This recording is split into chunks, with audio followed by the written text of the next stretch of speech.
Hello everyone, I hope everyone's having a good Sunday so far. My name is Austyn O'Dwyer, and I am in your group if you're seeing this. And I am going to be giving you a management presentation on the ABCDs of disruptive behavior.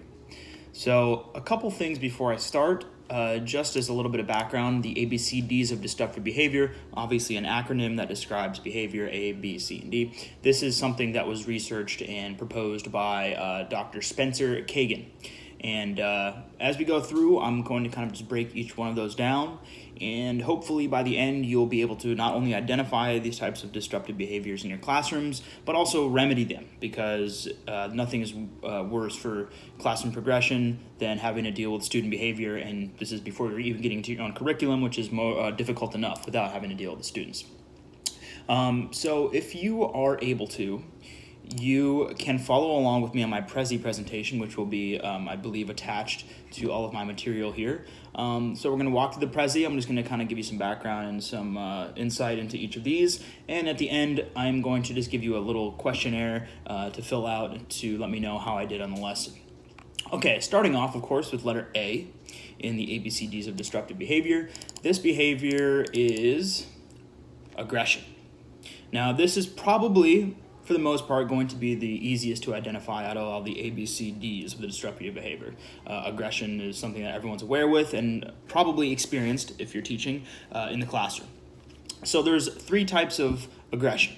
You can have verbal, physical, and then this one, not many people might be familiar with, is passive aggression.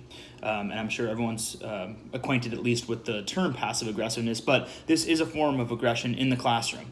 A little bit more subtle, obviously, a little bit less confrontational than the verbal and physical aggression. Still, nonetheless, this is the students telling you that they don't respect your authority, and they're actively combating your authority in the classroom. So going on to B. Okay. B is breaking rules. Breaking rules. Now, if you've ever had to implement rules in a classroom, which I'm sure everyone has, you're going to have at least a couple students breaking the rules. Now, why do they do it? So there's a couple things that indicate a student is breaking the rules.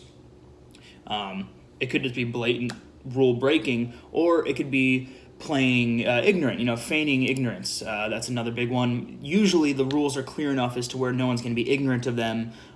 There might be certain cases where students have learning disabilities and things like that, which you might be able to take into consideration. But this is just the average student is going to not only know the rules, but know exactly how to follow them. So if they are feigning ignorance, it's probably an indicator that they're breaking the rules on purpose.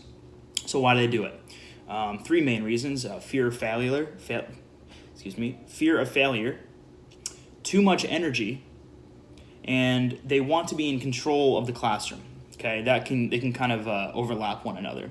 In short, students are breaking the rules when they are unable to meet teachers' expectations, so they're acting out. It might be a sign that they don't respect the teacher. It might be a sign that they want more attention from the teacher, especially in a large, diverse classroom where there's a lot of different types of students. So we always have to be aware of students' involvement in the classroom. If they're not being enriched enough, they might try to act out and try to get you to notice them. It's kind of like the middle sibling syndrome is something that I would liken it to, where you're kind of overlooked. You're not the first or the last born. You're kind of just stuck in the middle, and you feel like you're being passed over or ignored. Okay, so that's B. C, we've got confrontation or power struggles. Okay, they don't always occur between students. This is going to be, I should say, among students. They should not always occur among students. They sometimes occur between the student and the teacher. And I'm sure teachers have noticed some power struggles amongst maybe like a co-teacher and things like that who's in charge. But this one I want to focus on the students. Sometimes the students feel like they can be in control of the classroom. And this is kind of, again, it can overlap with some of the other ABCDs, but specifically for confrontation. This one, this is important to note, because if you don't address the power struggles when they first occur in the classroom dynamics can shift very rapidly, and they could be detrimental to students.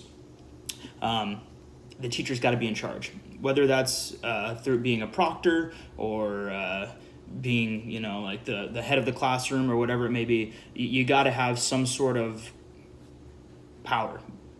You are in charge of the classroom. Contrary to what some students might think, you're the one that's there for them, not vice versa, okay?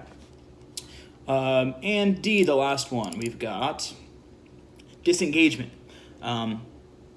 This one might be like the passive aggressiveness type thing where it's not going to be as easily identifiable as some of the other behaviors, but disengagement, it could be anything from finding assignments boring, complaining about assignments, seeming disinterested in assignments. This can all be, again, a way of acting out. Now, I'm sure that we all as teachers think that we are engaging enough, but sometimes we really need to take an introspective look and say, am I being engaging enough? Am I really accessing these students' creativity and personal interests, things like that? All goes hand in hand with creating a more engaging classroom environment. So if we're neglecting to do that, students might take advantage of it and just say, this class is boring, everything's boring. No matter how your efforts might shift later in the year, you've kind of already set the precedent for how it's going to go. So assess it as soon as it happens, okay? You got to figure out when the disengagement's starting or what's causing it, and you really got to make a change, or else it's going to just completely wipe out your classroom morale, and the rest of the year is just going to be a nightmare. I'm sure my peers that are teaching, student teaching right now, can attest to like a year or an assignment or a unit that has just been like a nightmare because the kids are just completely disengaged. So figure out what the problem is. What's the root of the problem? And this is a sign of disruptive behavior. It's not always your fault. It is on you to try and fix it, but it might not always be your fault. The students might just be having problems at home, things like that, distracted, all that good stuff. Okay. So my last portion here, I'm going to talk about the big three of how to avoid disruptive behavior.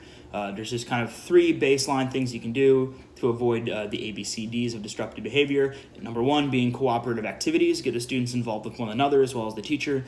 Group discussions are a really great way of going about this. Number two, interesting curriculum.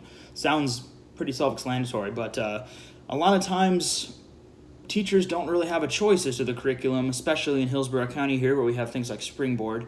Try to work around Springboard. I know that we are kind of made to use it, but I've found, especially just with my new teachers that I've kept in contact with, that they started student teaching, they kind of add their own flair onto the Springboard to keep the students engaged. Because if you're just reading off a page or a slide, PowerPoint, things like that, all day long, I really can't name a single student that would be riveted by that sort of situation. So make it engaging. There are opportunities in Springboard for you to like add your own kind of like personal touch. For the most part, it is kind of a set, rigid curriculum, which is unfortunate. I'm not an advocate of Springboard, if you haven't surmised that already. But we are, at least for the foreseeable future, made to use Springboard. Okay.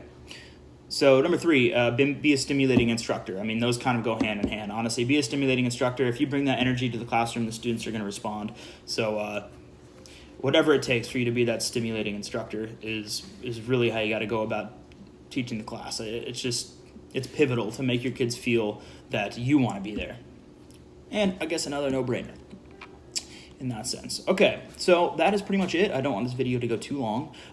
If you want to review my Prezi, or if you've been following along, thank you. My Prezi will be attached. It has all the information in there as far as references and extended reading, other things that you can look into if you'd like to learn more about the ABCDs of disruptive behavior, or if you want to hear or see anything by Spencer Kagan, which I would recommend. He's a very with it guy. He definitely knows what's up in the classroom. Okay, guys, thank you so much for listening. I hope you have a great rest of the weekend. I'll be coming back from California in the next couple days, so I hope to be back in good old Florida. I hear that's very hot over there. But thank you so much for listening, and have a wonderful Sunday.